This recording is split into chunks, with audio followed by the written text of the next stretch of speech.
गांव की शाम होने वाली थी। आसमान में काले घने बादल ऐसे छा गए थे जैसे दिन में ही रात हो गई हो। ठंडी हवाएं चल रही थीं और बिजली कड़क रही थी। माधव अपनी पुरानी लकड़ी की रेहड़ी को धकेलता हुआ चौराहे की तरफ जा रहा था। माधव बहुत गरीब था। उसके पास बस यही एक ठेला था जिससे वो पाव भाजी बेचकर अपना गुजारा करता था। उसके घर की छत कच्ची थी जो हर बारिश में टपकने लगती थी। हे भगवान, आज बस बारिश ना हो। अगर आज भाजी नहीं बिकी तो कल तक सब खराब हो जाएगा। घर में राशन भी खत्म हो चुका है। सुमित्रा इस उम्मीद में होगी कि आज कुछ पैसे लेकर आऊंगा तो घर का चूल्हा जलेगा। जैसे ही माधव ने चौराहे पर अपना ठेला लगाया वैसे ही मोटी मोटी बूंदें गिरने लगी।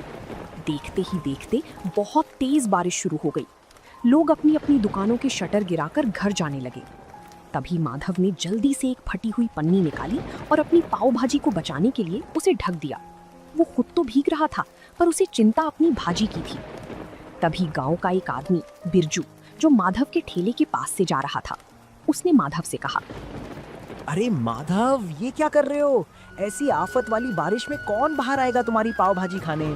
घर जा भाई, वरना बीमार हो जाएगा। बिरजू भाई, गरीब को बीमारी से ज्यादा भूख का डर लगता है। आज दिन भर से 1 रुपए की भी बोहनी नहीं हुई है।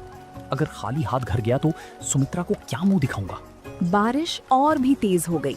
वो एक पेड़ के नीचे खड़ा होकर बस आसमान की तरफ देखने लगा। उसकी आंखों में आंसू थे और दिल में डर। रात के 8 बज गए थे। बारिश थोड़ी धीमी हुई थी लेकिन हर तरफ सन्नाटा था। माधव ने सोच लिया था कि आज का दिन उसके लिए खराब गया। अब घर लौट जाना चाहिए। वो अपना सामान समेट ही रहा था कि अचानक एक बड़ी सी कार कीचड़ उछालती हुई आई और सीधे माधव के ठेले के पास आकर रुक गई। उस कार से एक साहब बाहर उतारते हैं और कहते हैं, ओ भाई, क्या कुछ खाने को मिलेगा? हम लोग शहर जा रहे थे लेकिन आगे का रास्ता बंद है। बहुत जोर की भूख लगी है। जी साहब, भाजी तो तैयार है, बस पाव गरम करने की देर है। आप 5 मिनट रुकिए, मैं अभी देता हूँ। अरे भाई जल्दी करो, इस ठंड में कुछ गर्मा गर्म मिल जाए तो जान में जान आए। माधव के मुरझाए हुए चेहरे पर रौनक आ गई। उसने जल्दी से चूल्हा जलाया। मक्खन की खुशबू चारों तरफ फैल गई। उसने तवे पर भाजी को अच्छे से मैश किया और पाव को मक्खन लगाकर लाल होने तक सेंका।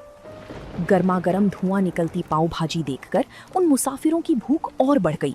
जिसके बाद माधव गर्मा गर्म पाव भाजी की प्लेट सजाकर साहब को देता है। लीजिए साहब, गर्मा गर्म पाव भाजी खाइए। जिसके बाद साहब जैसे ही पाव भाजी का एक निवाला खाते हैं तो माधव से कहते हैं, वाह भाई, क्या स्वाद है। हमने शहर के बड़े होटलों में खाया है पर ऐसी चटपटी भाजी कहीं नहीं मिली। तुमने तो कमाल कर दिया। सच में यार, इस बारिश में इसका स्वाद दुगना हो गया है। भाई 2 प्लेट और लगाओ। माधव की मेहनत रंग लाई। उन लोगों ने भर पेट खाना खाया। जब पैसे देने की बात आई तो साहब ने खुश होकर माधव को 2000 का नोट थमा दिया। साहब, ये तो बहुत ज्यादा है। मेरे पास तो छुट्टी भी नहीं है। रख लो भाई, इस मुसीबत में तुमने हमें खाना खिलाया, ये उसके लिए छोटा सा इनाम है। खुश रहो। गाड़ी वहां से चली गई। तभी माधव ने उस नोट को अपने सिर से लगाया और भगवान का शुक्रिया किया। वो जल्दी जल्दी अपना ठेला लेकर घर की तरफ भागा। उसे लग रहा था जैसे आज वो दुनिया का सबसे अमीर आदमी है, पर उसे नहीं पता था कि गांव का ही एक लालची आदमी राजेश ये सब छिपकर देख रहा था और उसके मन में जलन पैदा हो रही थी। राजेश गांव में एक छोटी सी किराने की दुकान चलाता था, लेकिन उसका दिल बहुत छोटा था। जब उसने देखा कि कल रात माधव ने एक ही बार में 2000 रुपए कमा लिए तो उसके पेट में वो बात पच नहीं पाती। वो सोचने लगा कि अगर ये गरीब पाव भाजी वाला ऐसे ही पैसे कमाने लगा तो कल को ये मेरी बराबरी करने लगेगा। जिसके बाद उसने अपने चेले से कहा, देख रहा है कल्लू, कल तक जिसके पास नमक खरीदने के पैसे नहीं थे, आज उसके ठाठ देख। ये शहर वाले भी पागल है, कहीं भी रुककर कुछ भी खा लेते हैं। हमें कुछ ऐसा करना होगा कि इसकी दुकान पर कोई कदम भी ना रखे। शाम को फिर से हल्की हल्की बूंदाबांदी शुरू हो गई। माधव अपनी भाजी तैयार कर रहा था। तभी राजेश अपने 2-3 साथियों के साथ वहां पहुंचा और जानबूझकर शोर मचाने लगा। अरे छी छी माधव, ये कैसी बदबू आ रही है तेरे ठेले से? इस भाजी में सब्जियां सड़ी हुई इस्तेमाल कर रहा है क्या? कल रात शहर वालों को तो ठग लिया और अब हमें बीमार करने का इरादा है क्या? नहीं राजेश भैया, ये आप कैसी बात कर रहे हैं? सुमित्रा ने सुबह ही मंडी से ताजी गोभी और मटर लाकर दिए हैं और अपने ठेले पर सफाई का पूरा ध्यान भी रखता हूँ। अरे चुप कर, सबको दिख रहा है कि तू बारिश के गंदे पानी में पाँव सेक रहा है। गांव वालों सुन लो, अगर माधव की पाव भाजी खाई तो पेट खराब होना पक्का है। कल रात जो लोग खाकर गए थे, सुना है उनकी तबीयत बिगड़ गई है। राजेश की बात सुनकर जो एक दो लोग आने वाले थे वो भी ठिठक गए। गांव में अफवाह आग की तरह फैलती है। माधव सफाई देता रहा, लेकिन राजेश ने वहां इतना हंगामा किया कि लोग डर के मारे दूर हटने लगे। माधव का दिल टूट गया। उसे समझ ही नहीं आ रहा था कि बिना किसी गलती के उसे ये सब क्यों झेलना पड़ रहा है। अगले 2 घंटे तक माधव खाली बैठा रहा। बारिश तेज होने लगी थी और राजेश दूर खड़ा ये सब देखकर हंस रहा था। तभी अचानक वही गाड़ी फिर से आकर रुकी जो परसों आई थी। गाड़ी से वही साहब बाहर निकले, लेकिन आज उनके साथ उनकी पत्नी भी थी। साहब मुस्कुराते हुए माधव के पास आते हैं और कहते हैं, नमस्ते भाई, आज हम खास तौर पर तुम्हारी पाव भाजी खाने के लिए शहर से यहाँ तक आए हैं। मेरी पत्नी को तुम्हारी भाजी का स्वाद इतना पसंद आया कि उसने आज घर पर खाना ही नहीं बनाया। साहब, पर यहाँ तो लोग कह रहे हैं कि मेरी भाजी खाकर आपकी तबीयत खराब हो गई थी। अरे कौन फैला रहा है ये झूठ? हम तो कल से और ज्यादा तरोताजा महसूस कर रहे हैं। बल्कि मैंने तो अपने ऑफिस के ग्रुप में भी तुम्हारी फोटो डाली है। देखो, पीछे एक और गाड़ी आ रही है, वो सब मेरे दोस्त हैं। साहब की बात सुनते ही राजेश का चेहरा पीला पड़ गया। देखते ही देखते वहां 3-4 गाड़ियां और रुक गईं। माधव ने फुर्ती से काम शुरू किया। ताजे मक्खन और मसालों की ऐसी महक उठी कि गांव के जो लोग राजेश की बातों में आ गए थे वो भी अपनी भूख नहीं रोक पाए। तभी गांव का एक बुजुर्ग माधव के ठेले पर आकर बोलता है, माधव बेटा, हमें माफ करना, हम इस राजेश की बातों में आ गए थे। हमें भी एक प्लेट पाव भाजी खिलाओ, इसकी खुशबू ने तो भूख जगा दी है। उस रात माधव की सारी भाजी बिक गई। राजेश शर्म के मारे वहां से खिसक गया। माधव ने आज सिर्फ पैसे ही नहीं कमाए थे, बल्कि राजेश की साजिश को भी नाकाम कर दिया था। माधव की दुकान अब गांव और शहर दोनों जगह मशहूर होने लगी थी। हर शाम उसके ठेले पर भीड़ जुटने लगी थी। सुमित्रा भी अब घर पर माधव की मदद करती और दोनों मिलकर और भी स्वादिष्ट मसाले तैयार करने लगे। लेकिन माधव का सपना अब बड़ा हो गया था और एक रात जब माधव घर लौटा तो उसने देखा कि सुमित्रा छत से टपकते पानी को रोकने के लिए बर्तन रख रही है। पूरी रात दोनों सो नहीं पाए क्योंकि बिस्तर भीग चुका था। और तभी उस रात माधव ने एक बड़ा फैसला लिया। सुमित्रा, अब बहुत हो गया। कब तक हम इस टपकती छत के नीचे रात गुजारेंगे? भगवान की दया से अब हमारे पास कुछ पैसे जमा हो गए हैं। मैं सोच रहा हूँ कि अब ठेला छोड़कर एक छोटी सी दुकान किराए पर ले लूं। दुकान? पर उसके लिए तो बहुत पैसे लगेंगे और गांव के चौराहे पर दुकान मिलना भी तो मुश्किल है। कोशिश करने में क्या हर्ज है? अगर एक बार पक्की दुकान हो गई तो बारिश में भी धंधा बंद नहीं होगा और लोग आराम से बैठकर खा सकेंगे। मैं कल ही सरपंच जी से बात करूंगा। अगले दिन माधव सरपंच जी के पास गया। सरपंच जी ने माधव की मेहनत देखी थी, इसलिए उन्होंने उसे चौराहे के पास एक पुरानी दुकान किराए पर दिलाने में मदद की। माधव ने दिन रात एक करके उस दुकान की सफाई की और उसे एक छोटी सी पाव भाजी ढाबे का रूप दे दिया। माधव के ढाबे का नाम रखा गया माधव पाव भाजी सेंटर। उद्घाटन के दिन माधव ने पूरे गांव को न्योता दिया। उसने सोचा था कि पुरानी बातें भूलकर वो राजेश को भी बुलाएगा ताकि गांव में भाईचारा बना रहे। जिसके बाद माधव राजेश की दुकान पर जाता है और कहता है, राजेश भाई, आज मेरी छोटी सी दुकान का उद्घाटन है, आप जरूर आना, मुझे बहुत खुशी होगी। बड़ा आया दुकान खोलने वाला। 2 दिन क्या शहर वाले रुक गए, तू तो अपने आप को राजा समझने लगा। जा, मैं नहीं आने वाला तेरी सड़ी हुई दुकान पर। माधव उदास मन से वापस आ गया। शाम को ढाबे पर खूब रौनक थी। मुसाफिर, गांव के लोग और बच्चे सब बड़े चाव से पाव भाजी खा रहे थे। तभी अचानक कुछ ऐसा हुआ जिसकी किसी ने उम्मीद नहीं की थी। गांव के कुछ आवारा लड़के, जिन्हें राजेश ने पैसे देकर भेजा था, ढाबे के अंदर आए और शोर मचाने लगे। और एक लड़का जानबूझकर प्लेट नीचे गिरा देता है और कहता है, अरे ये कैसी भाजी है? इसमें तो कंकड़ पत्थर हैं। तुम लोग हमें बीमार करना चाहते हो क्या? माधव सन्न रह गया। उसे पता था कि भाजी उसने खुद छानी है, उसमें कंकड़ हो ही नहीं सकते। लेकिन वो लड़के इस बात को लेकर दुकान का सामान बाहर फेंकने लगे, जिसके कारण दुकान का पूरा माहौल खराब हो गया। तभी भीड़ में से एक कड़क आवाज आई, रुको, ये क्या बदतमीजी है। सबने मुड़कर देखा तो वो गांव के नए हेड कांस्टेबल रघुवीर सिंह थे। वो सादे कपड़ों में अपनी पत्नी के साथ वहां पाव भाजी खाने आए थे।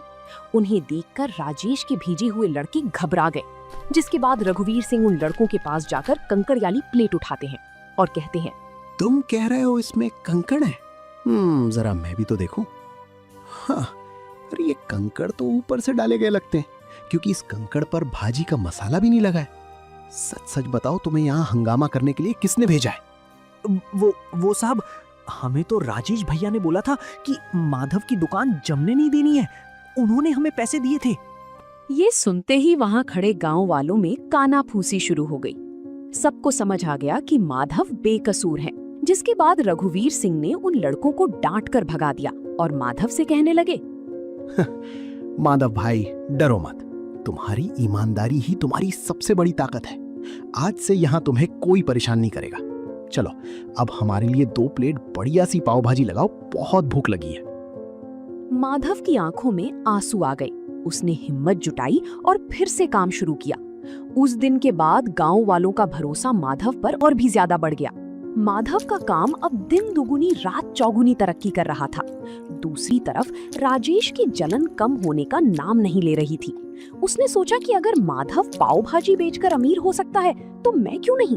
उसने भी अपनी दुकान के बाहर पाव भाजी का बड़ा सा बोर्ड लगा दिया और तभी राजेश ने अपने चेले कल्लू से कहा, देख कल्लू, माधव ताजी सब्जियां और महंगा मक्खन डालता है, इसलिए उसे बचत कम होती है। हम क्या करेंगे, हम मंडी से सस्ती और थोड़ी बासी सब्जियां लाएंगे और मक्खन की जगह सस्ता डालडा घी इस्तेमाल करेंगे और स्वाद के लिए तेज मिर्च डाल देंगे। किसी को पता नहीं चलेगा। राजेश ने दुकान तो शुरू कर दी, लेकिन उसका इरादा सिर्फ पैसा कमाना था, सेवा करना नहीं। शुरुआत में कुछ लोग कम दाम के लालच में राजेश के पास गए, लेकिन 2 ही दिन में असर दिखने लगा और एक दिन गांव का एक आदमी पेट पकड़कर राजेश की दुकान पर आया और कहने लगा, अरे राजेश, ये क्या खिला दिया तुमने? कल रात तुम्हारी पाव भाजी खाई थी, तब से पूरे घर का पेट खराब हो गया है। डॉक्टर के यहाँ चक्कर लगाने पड़ रहे हैं। धीरे धीरे राजेश की पोल खुलने लगी। जो लोग सस्ते के चक्कर में राजेश के यहाँ पाव भाजी खाने गए थे, उनकी तबीयत खराब हो गई थी। गांव के पंचायत में राजेश की शिकायत पहुंच गई। सरपंच जी ने राजेश पर भारी जुर्माना लगाया और उसकी दुकान कुछ दिनों के लिए बंद करवा दी। राजेश को लालच की बहुत बड़ी सजा मिली थी। राजेश की दुकान बंद हो गई और पूरे गांव में उसकी बदनामी हो गई। दूसरी तरफ माधव ने अपनी मेहनत से न केवल गांव वालों का दिल जीता, बल्कि अब दूर दूर से लोग उसकी पाव भाजी का स्वाद चखने आने लगे थे। लेकिन माधव का दिल आज भी उतना ही साफ था जितना पहले दिन था। माधव का छोटा सा ढाबा अब छोटा पड़ने लगा था। शहर के एक बड़े अखबार में माधव की कहानी छपी कि कैसे एक गरीब पाव भाजी वाले ने अपनी ईमानदारी से अपनी किस्मत बदली। इस खबर के बाद शहर के एक बड़े बिजनेसमैन माधव के पास आए। माधव भाई, आपकी भाजी में जो स्वाद है वो मैंने आज तक कहीं नहीं चखा। मैं चाहता हूँ कि शहर के मुख्य हाईवे पर हम मिलकर एक बड़ा फैमिली रेस्टोरेंट खोलें। जगह और पैसा मेरा होगा और हुनर आपका। साहब, मैं तो एक छोटा सा आदमी हूँ। मुझे डर लगता है कि कहीं मैं इतनी बड़ी जिम्मेदारी संभाल पाऊंगा या नहीं। क्यों नहीं संभाल पाएंगे? आपने कीचड़ और बारिश में ठेला चलाया है। ये तो फिर भी छत के नीचे का काम है। आपको भगवान ने मौका दिया है, इसे मत छोड़िए। माधव मान गया। कुछ ही महीनों में हाईवे पर एक आलीशान ढाबा तैयार हो गया, जिसका नाम रखा गया माधव की असली पाव भाजी। अब माधव के पास काम करने के लिए कई लोग थे, लेकिन वो आज भी खुद खड़े होकर भाजी का मसाला तैयार करता था ताकि स्वाद न बदले। माधव अब एक बड़ा आदमी बन चुका था। उसने गांव में अपने लिए एक पक्का और सुंदर घर बनवा लिया था। एक दिन जब वो अपने पुराने गांव के चौराहे से गुजर रहा था, तो उसने देखा कि राजेश अपनी दुकान के बाहर बहुत उदास बैठा है। उसकी दुकान पर धूल जमी थी और वो बहुत कमजोर लग रहा था। जिसके बाद माधव राजेश के पास जाता है और कहता है, राजेश भाई, राम राम, क्या हालचाल है? माधव, तुम यहाँ? भाई, मुझे माफ कर दो। मैंने तुम्हारे साथ बहुत बुरा किया, तुम्हारी दुकान उजाड़ने की कोशिश की। आज देखो, कुदरत ने मुझे वहीं लाकर खड़ा कर दिया है। मेरी दुकान बिकने की कगार पर है और मेरे पास कोई काम नहीं है। पुरानी बातें भूल जाओ राजेश भाई। इंसान गलती का पुतला है। मुझे आपसे कोई शिकायत नहीं है। अगर आप चाहें तो मेरे नए होटल में स्टोर मैनेजर का काम संभाल सकते हैं। मुझे किसी भरोसेमंद आदमी की जरूरत है। तुम सच में महान हो माधव। मैंने तुम्हें गिराना चाहा और तुम मुझे सहारा दे रहे हो। मैं वादा करता हूँ अब कभी लालच नहीं करूंगा और पूरी ईमानदारी से काम करूंगा। माधव ने राजेश को गले लगा लिया। गांव वाले ये देखकर दंग रह गए कि कैसे एक गरीब पाव भाजी वाले ने न केवल गरीबी को हराया बल्कि अपने दुश्मन को भी अपनी अच्छाई से जीत लिया। माधव की कहानी हमें सिखाती है कि बारिश चाहे कितनी भी तेज हो, अगर इरादे पक्के हो तो सूरज जरूर निकलता है। तो दोस्तों, आप लोगों को ये कहानी कैसी लगी कमेंट करके जरूर बताएं और ऐसी कहानियों को देखने के लिए वीडियो को लाइक करें और चैनल को सब्सक्राइब करें।